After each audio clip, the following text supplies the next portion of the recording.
খোজ কঢ়াটো স্বাস্থ্যৰ কাৰণে কিমান ভাল সেইটো চাগে মই আপোনালোকক নকলেও হ'ব।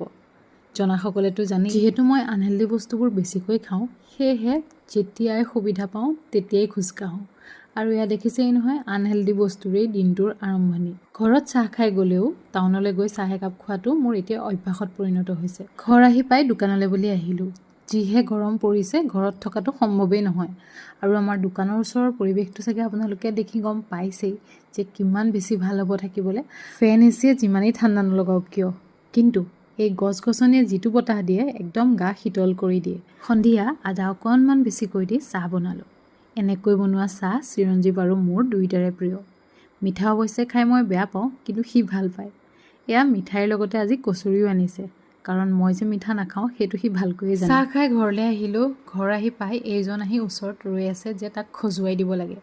আচলতে কুকুৰবোৰৰ যেতিয়া বহুত বেছি নোম সৰে তেতিয়া তাহাঁতৰ সম্ভৱ খজুৱতি হয় নেকি, আৰু আমাৰো ইয়াৰ একেই। আৰু এই ব্ৰাছডাল যেতিয়াৰে পৰা ব্যৱহাৰ কৰিছোঁ তেতিয়াৰে পৰা মানে সি খুব ভাল পায়।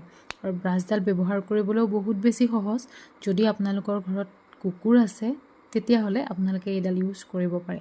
বহুত বেছি দামো নহয় আৰু ব্যৱহাৰ কৰিবলৈও একেবাৰে সহজ। ফ্লিপকাৰ্ট বা এমাজনত সহজতে পাই যাব। তাৰ পাছত আহিলোঁ আমাৰ সৰু ককাৰ ঘৰলৈ। মানে আজি ৰাতিৰ ভাত সাজ তাতে খাবলৈ নিমন্ত্ৰণ কৰিছে। আৰু আমাৰ টিকলি চাওকচোন 10টা 10:30 বজালৈকে টোপনি যোৱাৰ নামেই লোৱা নাই। যিহেতু গোটেইখিনি তাহাঁতৰ ঘৰতে আছোঁগৈ, সেয়েহে তাইও খোৱাৰ নাম লোৱা নাই। আৰু এইগৰাকীক চাগে আপোনালোকে চিনি পাইছেই, খুব ৰীল বনায় আৰু বহুত বেছি মৰম লগা তাই। সেয়েহে তাইকো অকণমান ভিডিঅ' কৰি ৰাখিলোঁ। বাকী আজিৰ ভিডিঅ'টো ইমানেই। আশা কৰোঁ ভিডিঅ'টো চাই ভাল পালে। আজিলৈ আহিছোঁ।